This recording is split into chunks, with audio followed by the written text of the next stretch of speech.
something is happening here in Charleston. I'm proud that we're showing it. I'm also proud of you for calling it what it is when you say that it's racist terrorism. We can't defeat demons that we can't face. You know, James Baldwin said, not everything that can be faced can be overcome, but nothing can be overcome until it at least is faced. Here they're facing the demons, and they're coming together because they're facing the demons.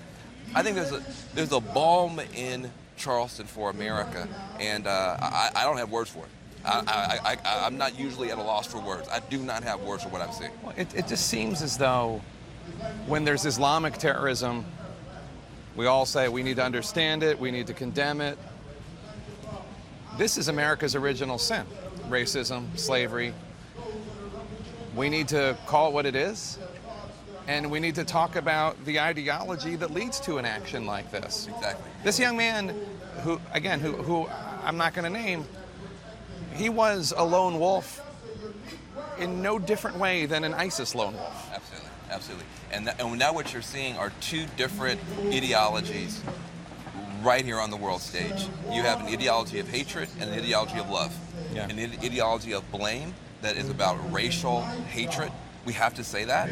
But we also have an ideology right here behind us of racial reconciliation. You can't appreciate the beauty of what you have behind you right now until you really name the hatred and the evil that happened just right behind us a few days ago. It's the ability to talk about both that gives us the ability to find meaning and to move forward truly together. Those leaders in the country, in both parties of all races, who don't want to deal with both the fact of the racial hatred, but also the potential for racial reconciliation, I think are letting the country down. But people on the street, white people on the street here, are showing more courage and more leadership and more honesty than I've seen in the halls of Washington, D.C. And they need to be given a respect for that, and hopefully we can take this spirit forward. And we'll be talking more in a little bit after the services. We'll be talking a little bit more about some of the other political issues at play here in terms of guns, in terms of the Confederate flag, in terms of not only racism, but the fear of some politicians of offending racists. And those are issues that we'll talk about in a bit, but I do think it's important to also point out that we have seen Dr. Moore, who is no one's idea of a liberal, come out and say some very strong things about the Confederate flag. Whether you believe them or not, it is not a traditional conservative point of view. And we have seen others talk about the need for racial reconciliation on both sides of the political aisle. But as you say, it's important for us to highlight not just the ugliness and the hatred, but the beauty that we see here in the hearts of the people inside that church, sitting at those pews, their joy, as you put it, and the love. When I remember flying into Denver after Columbine, after that massacre, and you could feel the grief. Yeah. You could feel that the city was in mourning and the city was in pain. This town is definitely in mourning and in pain, but it is a different feeling. Yeah. And I think, again, that has its roots. We don't like to talk about this stuff, but we have to in this context. You know, we had 230 years of enslavement here, and that's where the black church was born. So it was born in grief. It was born in mourning. It was born in trying to find some way to make sense out of something that you can't make sense of. It was born in trying to find some forgiveness and understanding in a context that was unforgiving. And that moral root in the enslavement of African Americans then pushes through into the period of Jim Crow segregation and American apartheid. And you have 100 years of that as the church continues to refine a theology and an ideology that says we are going to love this country despite the rejection. And we're going to love this country into its best self. Now, Dr. King becomes the best expression of that. But he was not alone. You had a whole cadre of African-American preachers, male and female, congregational leaders, church leaders, choir leaders, singers, who brought that idea forward and basically finally completed the process of building a democracy.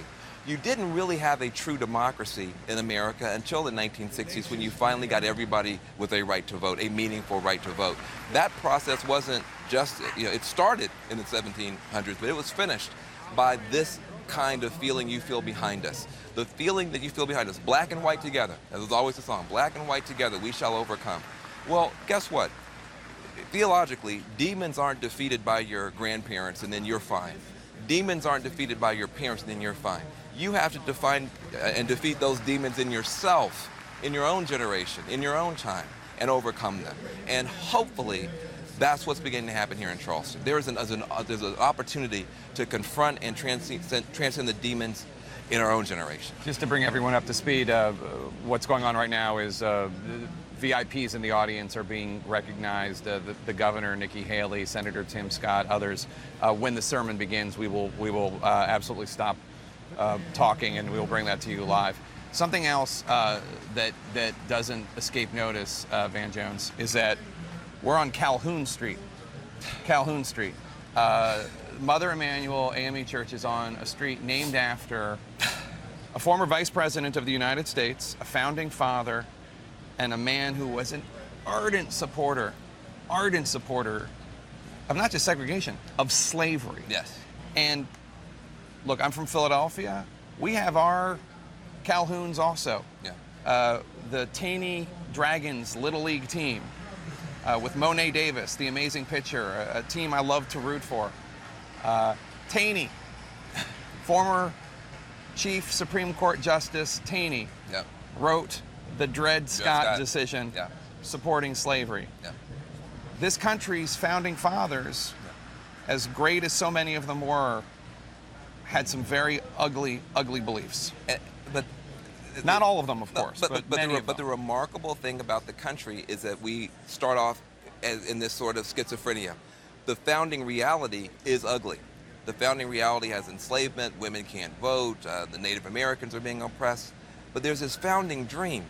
So you have Thomas Jefferson, right, a slave owner, founding at the very least. Right, at the very least, a slave owner, founding reality ugly. But he writes, we hold these truths to be self-evident, that all are created equal. So this slave owner with this ugly founding reality authors this beautiful founding dream.